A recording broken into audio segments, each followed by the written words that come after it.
नमस्कार। आप देख रहे हैं वत्स वाच और मैं हूं मुकेश वत्स।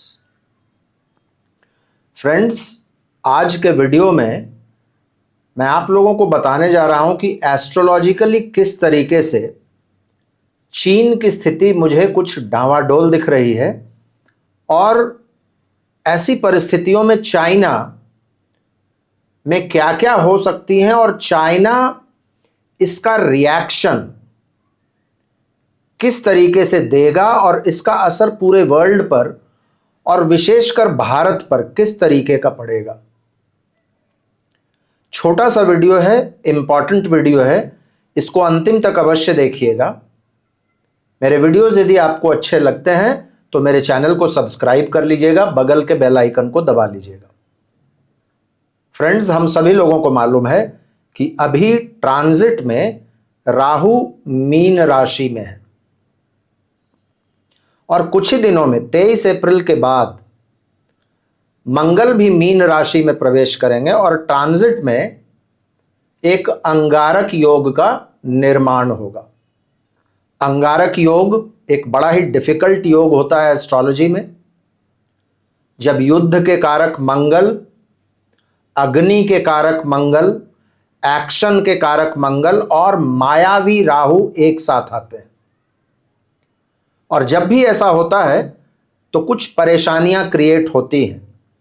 आप पिछले 7-8 साल का इतिहास उठाकर देख लीजिए, जब जब भी राहु और मंगल साथ में आए हैं तो उसके बाद कुछ इंपॉर्टेंट इवेंट्स इस पूरे विश्व में ट्रिगर हुआ है।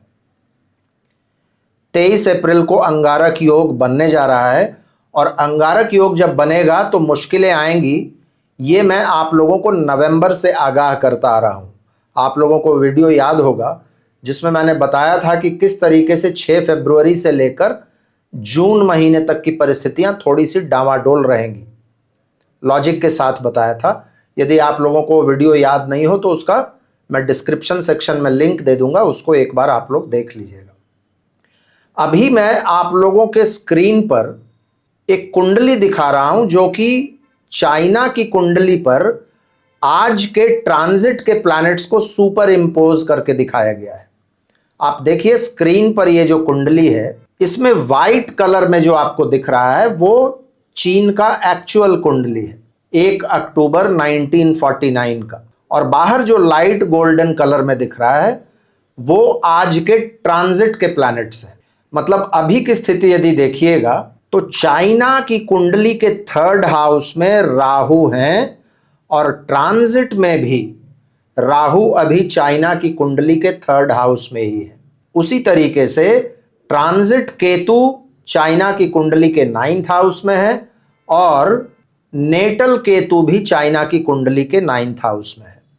यानी कि चाइना के लिए ये नोडल रिटर्न, इसको एस्ट्रोलॉजी में कहते हैं, जब बिल्कुल उसी स्थान पर राहु और केतु आ जाते हैं जिस समय में आपकी कुंडली में थे। ये परिस्थितियां बनी हुई है फ्रेंड्स। और 23 अप्रैल से परिस्थिति क्या होगा कि ट्रांजिट के मंगल जो अभी आपको शनि के साथ दिख रहे हैं वो चाइना की कुंडली के 3rd हाउस में आ जाएंगे और राहु एवं मंगल का कंजंक्शन होगा। एक और चीज मैं आप लोगों को बता दूं, अभी ट्रांजिट राहु का डिग्री और चाइना की कुंडली के राहु का डिग्री लगभग सेम है, 22 डिग्री के लगभग में दोनों बने हुए हैं। अब फ्रेंड्स, इसका मतलब क्या होता है? 3rd हाउस का मतलब क्या होता है? 3rd हाउस का मतलब होता है आपका पराक्रम, आपकी बहादुरी, आप जो इनिशिएटिव्स लेते हैं। 3rd हाउस आपके नेबर्स का भी होता है। 3rd house harmonisation with others, यानी दूसरों के साथ कितने सद्भाव से आप रहते हैं उसका होता है। 3rd हाउस आपके चिल्लाने की कैपेबिलिटी, दूसरे लोग आपको कितना सुन पाएंगे उसका होता है। 3rd हाउस आर्म्स का भी होता है, हथियारों का। 3rd हाउस झगड़ों का होता है। 3rd हाउस कम्युनिकेशन का होता है। और चाइना की कुंडली में उसके 3rd हाउस में ही राहु है। अब आप लोग इससे समझ सकते हैं कि चाइना का अपने किसी भी नेबर के साथ क्यों अच्छे संबंध नहीं है।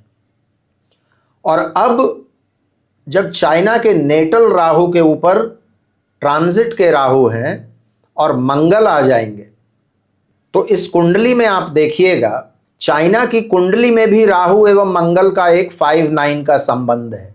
और नाड़ी एस्ट्रोलॉजी के अनुसार 5 और 9 का संबंध बहुत स्ट्रांग संबंध माना जाता है, यानी कि चाइना की कुंडली में भी उसके राहु और मंगल के बीच में एक बहुत स्ट्रांग कनेक्शन है। और अभी ट्रांजिट के राहु और मंगल चाइना की कुंडली के राहु के साथ भी संबंध बनाएंगे और मंगल के साथ भी संबंध बनाएंगे। 1 मई के बाद स्थिति यह होगी कि जुपिटर चाइना की कुंडली के 5th हाउस में आ जाएंगे और वहां से उनका संबंध चाइना के केतु के साथ बनेगा। ये एक अच्छी परिस्थिति नहीं है फ्रेंड्स। क्या क्या हो सकता है?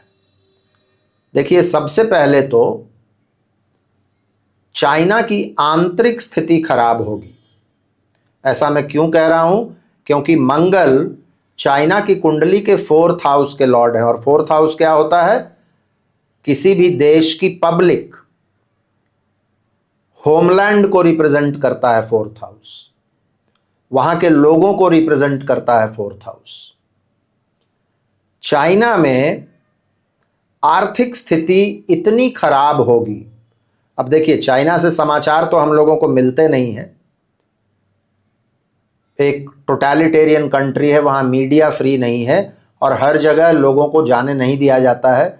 सोशल मीडिया पर भी बड़ी बंदिशें हैं वहाँ पर, तो बहुत सारे खबर तो हम लोगों को नहीं मिलेंगे। लेकिन एस्ट्रोलॉजी के अनुसार हम लोग ये समझ सकते हैं कि वहाँ की इकोनॉमिक परिस्थितियाँ इतनी बदतर हो जाएंगी कि लोगों के प्रदर्शन वहाँ शुरू होंगे, एक विद्रोह की स्थिति वहाँ पैदा होगी। और इसमें बौखलाकर चाइना अपने लोगों के ऊपर एक्शन ले सकता है। आर्मी और पुलिस एक्शन दोनों हो सकता है। इसमें बहुत सारे लोग मारे जाएंगे, इसकी संभावना दिखती है। आर्म्स का यूज होगा और चाइना अपने पराक्रम का प्रयोग अपने लोगों के मूवमेंट को कुचलने में लगाएगा। र्यूमर्स का भी होता है 3rd हाउस। चाइना में र्यूमर्स के बाजार गर्म होंगे और चाइना दूसरे जगहों पर भी प्रोपेगेंडा बहुत फैलाएगा। मैंने कहा शाउटिंग कैपेबिलिटीज, बहुत ज़्यादा चिल्लाएगा चाइना। चाइना का जो पूरा एपरेटस है वो एक्टिवेट हो जाएगा, दूसरों पर दोष देगा अपनी परेशानियों का। और सबसे बुरी चीज, चाइना अपने नेबर्स के साथ कुछ न कुछ धृष्टता करेगा। 3rd house friends wicked intentions का भी होता है, रिलीजियस फ्रेंजी का भी होता है, मेंटल डिसऑर्डर्स का भी होता है। चीन बिल्कुल बौखला जाएगा और वहां पर कुछ सेक्टेरियन वायलेंस हो सकता है। चाइना दूसरे जगहों पर यही सब चीजें करने का प्रयास करेगा ताकि वहां की जनता का ध्यान भटके और वहां एक शांति आए अपने नेबर्स के यहाँ। और विशेषकर मैं देख रहा हूं इसका भुक्तभोगी भारत भी हो सकता है।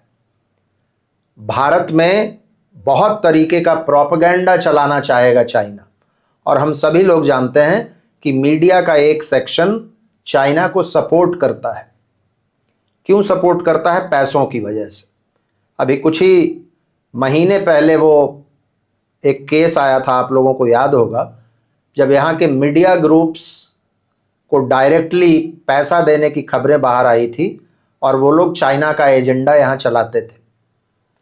तो चाइना के बहुत सारे मॉल्स भारत में ऑलरेडी हैं जो इस तरीके का काम करेंगे। और कम्युनल फ्रेंजी, यहाँ जो एक धार्मिक उन्माद का वातावरण पैदा करने का प्रयास करेंगे। कुछ मूवमेंट्स खड़ा कर सकता है चाइना। आर्म्स एंड एम्यूनिशंस यहाँ के कुछ ग्रुप्स को चाइना मुहैया करवा सकता है। हमारे नेबर में एक देश है, आप सभी लोग जानते हैं, जो चीन के इशारों पर काम करता है, उन लोगों को आर्म्स एंड एम्यूनिशन दे सकता है, उनको आर्म कर सकता है। और हमारे नॉर्थ ईस्टर्न बॉर्डर्स पर और नॉर्दर्न बॉर्डर्स पर अभी जो सूर्य ग्रहण लगा है रेवती नक्षत्र में, मैंने उस वीडियो में भी कहा था कि रेवती नक्षत्र नॉर्थ ईस्टर्न रीजन और नॉर्दर्न रीजन को रिप्रेजेंट करता है। हो सकता है कोई छोटा मोटा अटैक या युद्ध जैसी परिस्थितियों का निर्माण चाइना हमारे बॉर्डर्स पर भी कर सकता है। फुल फ्लेजेड वॉर की संभावना कम दिखती है, लेकिन युद्ध जैसी परिस्थितियां वो उत्पन्न कर सकता है और पाकिस्तान के तरफ से भी वो कुछ न कुछ परेशानी क्रिएट करने का प्रयास करेगा। कुछ बड़े टेररिस्ट एक्टिविटीज को अंजाम देने का प्रयास करेगा वो भारत में। और मैं अपने पहले के वीडियोस में भी कहता आ रहा हूं, जिस वीडियो का मैंने वीडियो के शुरुआत में जिक्र किया उसमें भी मैंने कहा था कि पोलराइजेशन भारत में बहुत ज़्यादा बढ़ेगा चुनावों के समय में। इसी समय में आप देखिएगा तो जुपिटर भी यूरेनस के बिल्कुल करीब रहेंगे। राहु और नेपच्यून का कंजंक्शन ऑलरेडी बना हुआ है। तो इस तरीके का माहौल चाइना क्रिएट करने का प्रयास करेगा। और ये सिर्फ भारत के साथ ही नहीं करेगा। थर्ड हाउस मतलब पड़ोसी, और भी पड़ोसी जो हैं वहां भी वो परेशानियां क्रिएट कर सकता है। खुद चाइना का नॉर्थ ईस्टर्न रीजन जो मंचूरिया वाला हिस्सा है, जिसमें बेसिकली 3 राज्य आते हैं, लियाओनिंग, जिलिन और हेलोंगजियांग, इन प्रांतों में चाइना में भी परेशानियां आएंगी। इसके अलावे चाइना के नॉर्दर्न रीजन जो है, इनर मंगोलिया, निंगजिया, जिंजियांग का कुछ भाग, चीन खुद भी इससे प्रभावित होगा। और इन इलाकों से जुड़े हुए जितने भी नेबर्स हैं, जैसे कि मंगोलिया, कजाकिस्तान, इन सभी जगहों के साथ चाइना कुछ न कुछ परेशानी क्रिएट करेगा। चाइना से लगभग नॉर्थ ईस्ट में ही जापान है और कुछ हद तक ताइवान भी है।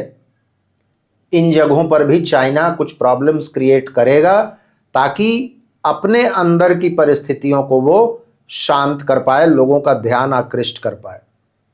लेकिन एक बात तो तय है फ्रेंड्स कि अब ये अंगारक योग जो 23 अप्रैल के बाद ट्रिगर होगा, चाइना के लिए ये बहुत अच्छी परिस्थितियां नहीं होंगी। डिफिकल्ट सिचुएशन से गुजर रहा है चाइना और ये सिचुएशन अभी आगे और खराब होगा। मुझे उम्मीद है आप लोगों को यह वीडियो, छोटा सा वीडियो, लॉजिकल लगा होगा। यदि आप लोगों को वीडियो अच्छा लगा हो तो इसको लाइक कीजिएगा और भी लोगों के साथ शेयर कीजिएगा। अपना प्यार, अपना आशीर्वाद इसी तरीके से मुझ पर बनाए रखिएगा। आज मैं अपनी वाणी को यहीं विराम देता हूं। फिर से मुलाकात होगी अगले किसी वीडियो में किसी और विषय के साथ। तब तक के लिए बहुत बहुत धन्यवाद। हर हर महादेव। भारत माता की जय।